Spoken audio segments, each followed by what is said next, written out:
Le sucre est pour beaucoup un refuge. Ainsi, selon l'Agence nationale de sécurité sanitaire, 20 à 30% des Français ont des apports en sucre supérieurs à 100 grammes par jour. L'excès de sucre nuit à la santé, mais sa surconsommation est souvent difficile à contrôler, autant qu'elle est difficile à vivre. Car notamment, vous le savez, il y a de nombreuses répercussions sur le poids, car on le sait très bien, l'excès de sucre fait grossir. Ainsi, l'addiction, c'est la perte de liberté de se contrôler.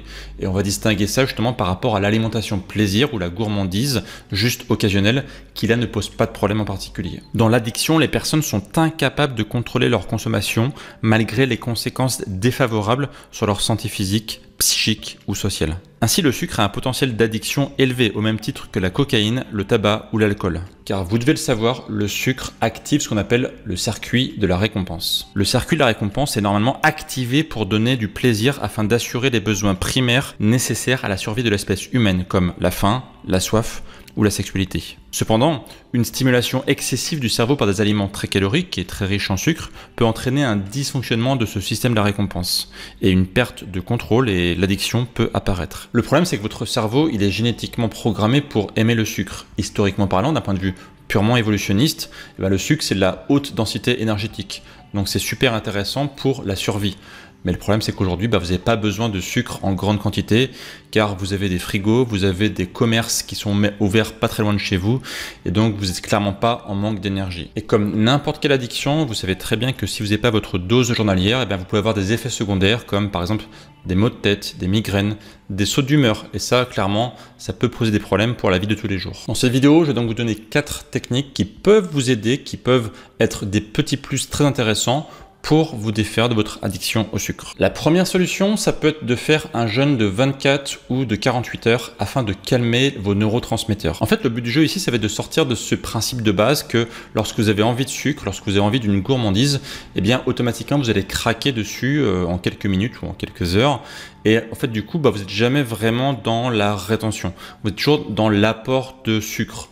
Pour pouvoir vous en sortir, en fait, pour sortir du cercle envie, craquage, en fait, une bonne idée, ça va être de tester en fait un jeûne de 24 ou de 48 heures afin justement de calmer vos neurotransmetteurs, de calmer la dopamine pour que, entre guillemets, vous fassiez une sorte de reset dans votre cerveau. Clairement, ça peut emmener des effets secondaires parce que ne pas consommer de sucre pendant une si longue période pour quelqu'un qui est habitué à en consommer très régulièrement, ça peut avoir des effets secondaires comme justement des migraines, comme des petits vertiges, etc.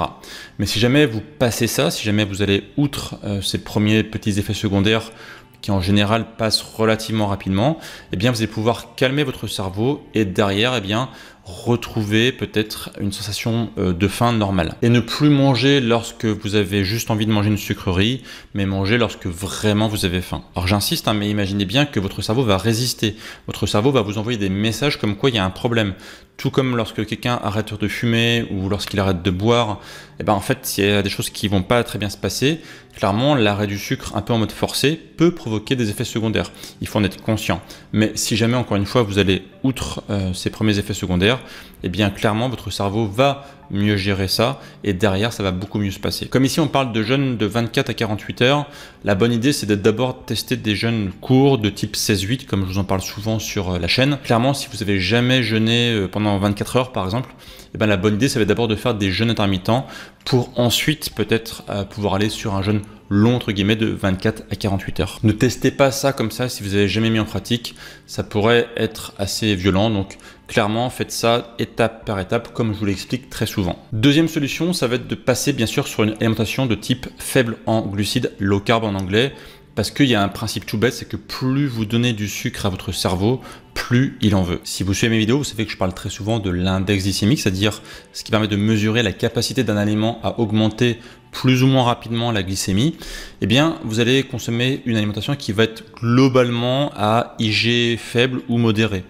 Pour vous donner un ordre de grandeur et pour avoir une référence, on peut se dire que la très grande majorité des aliments que vous allez consommer, c'est IG maximum égale 55. Donc bien sûr, pour vous, c'était encore un petit peu obscur, Je vous ai mis dans la description de la vidéo en fait une liste d'aliments avec leur index glycémique. Donc n'hésitez pas à aller faire un petit tour et regardez du coup par rapport à ce que vous avez dans vos placards, regardez par rapport à ce que vous consommez au quotidien.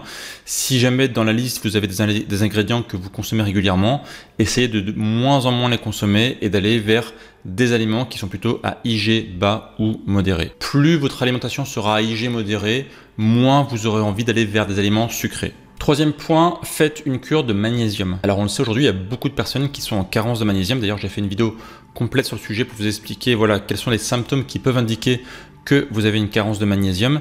Mais un des symptômes qui peut apparaître, c'est tout simplement que vous avez des envies de sucre. Alors on a remarqué que le magnésium pouvait intervenir dans la régulation de la dopamine, c'est-à-dire le neurotransmetteur qui permet d'avoir du plaisir, et aussi dans l'insuline, c'est-à-dire l'hormone qui sert notamment à réguler le niveau de glucose dans le sang. Les personnes qui en général ont des carences de magnésium peuvent avoir des problèmes de régulation de la glycémie et de la dopamine.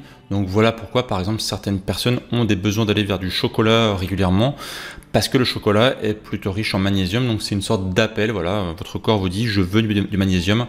Donc le chocolat, c'est une source pour ça assez intéressante. Et pas bien sûr une raison pour se gaver de chocolat non plus. Alors quel est le rapport entre magnésium et régulation de l'insuline? En particulier, le manque de magnésium empêcherait les récepteurs à insuline, qui sont donc situés à la périphérie des cellules, de fonctionner correctement. La connexion insuline-récepteur se faisant mal, le glucose ne peut pas entrer dans les cellules, il s'accumule dans le sang et cela perturbe la glycémie. Voilà pourquoi une cure de magnésium peut vous aider à mieux gérer votre niveau de sucre dans le corps. Quatrième point, faites une cure de chrome. Le chrome, c'est comme le magnésium, c'est un minéral très important qui va participer en fait au bon fonctionnement entre récepteurs à insuline et l'insuline. Et les personnes qui manquent de chrome peuvent avoir des problèmes en fait pour bien gérer ça.